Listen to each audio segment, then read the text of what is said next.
Have you ever heard a secret that changed everything? Like a whisper that grew into a shout and suddenly nothing was the same. Well, imagine that, but for a whole royal family. For weeks, people inside the fancy palace walls were wondering about Prince Louis, the youngest royal child. He wasn't seen anywhere, and everyone asked, "Where is he? Is he okay?" No one knew why he had disappeared. Then, just a few minutes ago, King Charles, the leader of the royal family, made a shocking announcement. It wasn't happy news at all. It was sad and serious, and it made people all over the world pay attention. This news isn't just upsetting. It shows a much bigger problem in the royal family that no one expected. It's like a deep secret that has finally been revealed, and it changes how everyone sees the royal family forever.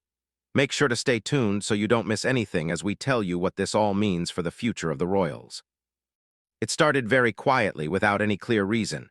The royal family's schedule was changed, but Prince Louis with his bright smile was not there. Other royals still went to public events. At first, palace helpers said it was normal that the young prince was just resting. But when days turned into weeks, it was impossible to ignore that he was missing. Everyone felt that something was wrong. The palace stayed quiet, but people on social media started talking. Every unclear picture, every event that was canceled, and every unanswered question made people think bad things. Was Prince Louis sick? Did something secret happen? Or was the royal family trying very hard to hide something?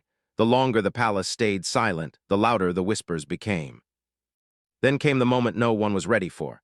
King Charles looked like he was carrying a very heavy burden, not acting confident as usual. He spoke slowly, carefully, and full of feelings.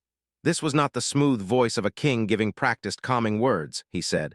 This was a grandfather who was finding it hard to speak. His voice faded as he said, "This is not just about a young boy, it's about everything we've failed to protect." That one sentence changed everything. It was clear right away that this was more than just a small problem or a short worry. Charles wasn't talking about privacy or taking time off. He was talking about taking responsibility, feeling sorry, and facing a truth that had been ignored for too long. People close to the palace said the air felt heavy. As the king spoke, senior helpers reportedly looked down, knowing very well that this quietness didn't just happen. It had been carefully planned and measured long before anyone outside knew Prince Louis was missing. Questions had been asked behind closed doors. There were early warnings, small signs, and worries that were made to seem unimportant, put off, or ignored, all to keep things looking normal. Something precious was left behind as the royal family kept going. Many people also wondered about Prince William and Princess Catherine. Why wait so long? Why put up with the pressure, the rumors, and the mean guesses? Insiders say that the choice to stay quiet was not made quickly. It was made out of fear. Fear of being found out, fear of what would happen next, and fear of what might happen if the truth was admitted. And now that Charles has finally spoken, the peaceful look is gone. The palace is no longer in control of the story. The truth wants to be heard loudly and is pushing its way out. However, as the king's voice breaks, the true story begins to get messy. Because sickness isn't the only problem here. There's something tricky hidden beneath the palace's grand walls.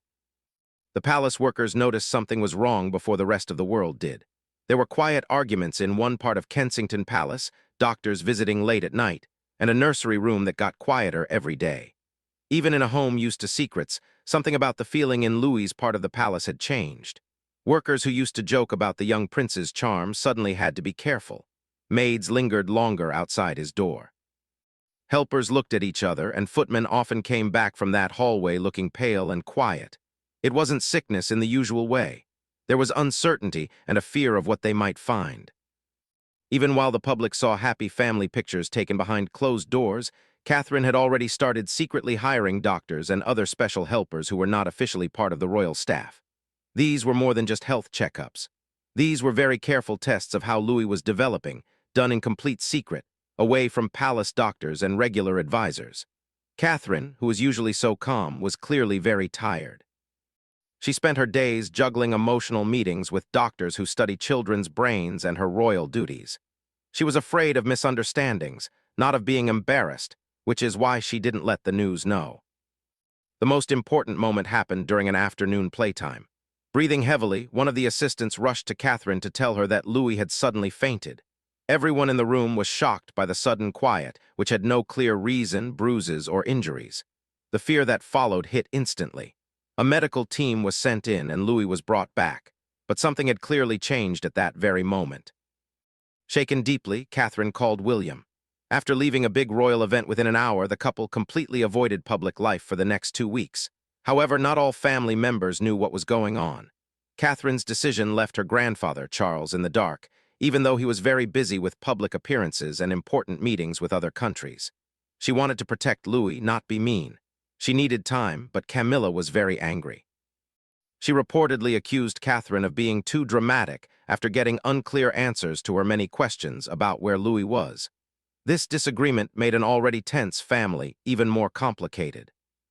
In the meantime, palace officials used something called the Royal Privacy Clause. This is a rarely used rule that stops news companies from talking about certain health questions related to young or well-known royal children. Any leaks would be met with strong legal action. This rule hadn't been used for over 20 years, so bringing it back suddenly sent a strong message. The royal family didn't want the public to know that something was wrong. However, that just made people trust them less. The more the palace stayed quiet, the louder the voices outside became. As royal doctors looked for answers, their discoveries caused many angry fights inside the palace. When King Charles tried to bring the family together during this hard time, Camilla had other ideas. What started as worry quickly turned into anger because Catherine couldn't stand it when Camilla's growing power twisted the facts about Prince Louis's illness. Camilla's involvement at first seemed to be for good reasons. She offered her sympathy, asked how Louis was doing, and even suggested a small family get-together to help William and Catherine. But behind the scenes, her tone quickly changed. During a private lunch with top helpers, Camilla said that the news was making money from panic and quietness, saying the growing health worries were just media hysteria. Days later, her exact words, "This is just another overly dramatic royal flu," were leaked, shocking everyone in the palace. Catherine, who was already very tired emotionally, felt incredibly betrayed. From there, it only got worse. Reports say Camilla invited some news reporters to a big royal charity event after Louis was excused because of a health problem. More cameras were allowed, there was more news coverage, and Camilla stood in the spotlight with her grandchildren, who were smiling, waving, and talking about the monarchy's bright future. This was the last straw for Catherine.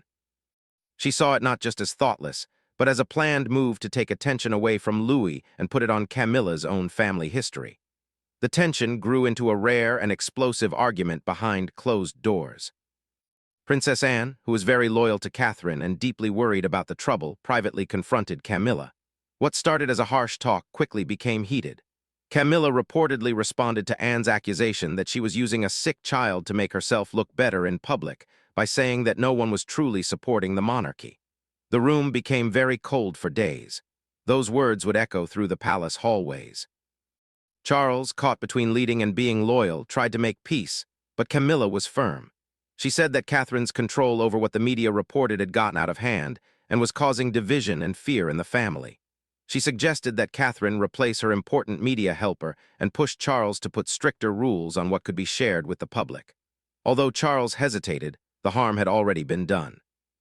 Behind the scenes, Camilla had also started pushing for her own grandchildren to get more attention.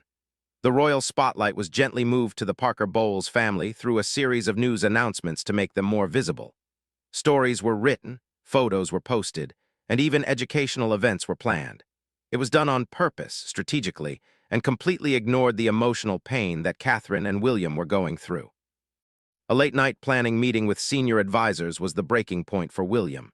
In a moment of pain and anger, he turned to his father, calling Camilla's behavior nothing less than heartless disrespect. He accused her of trying to change history by taking advantage of the royal situation. It was raw, it was personal, and it was a turning point in the relationship between Charles's future king and his current wife. However, the family was quickly torn apart by more than just Camilla's actions. Unexpectedly, another royal would make a terrible move. Prince Harry decided to reveal the one secret Catherine feared would ever come out. During Prince Louis's quiet suffering, he talked about more than just family problems in a rare interview. King Charles was shocked by what he said after he named names. The timing seemed terrible.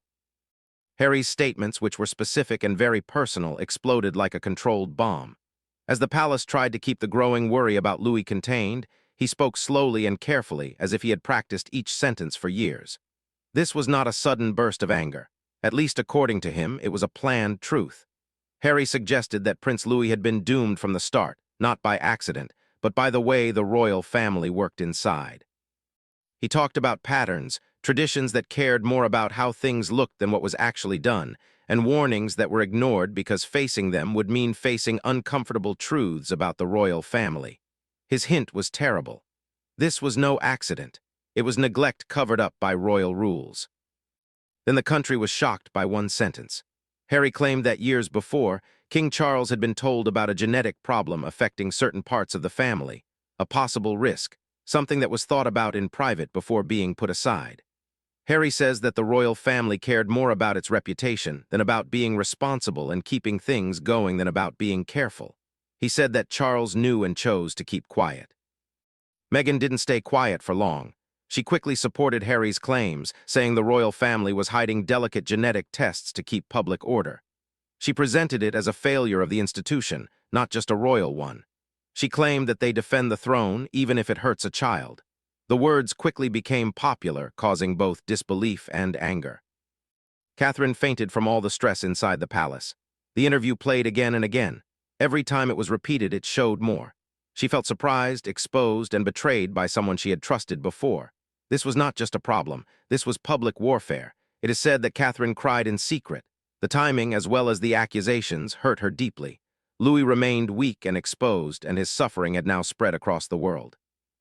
And now, as all the accusations, interviews, and a king's shaky confession settled down, the royal family finds itself standing at the edge of its most delicate moment in decades.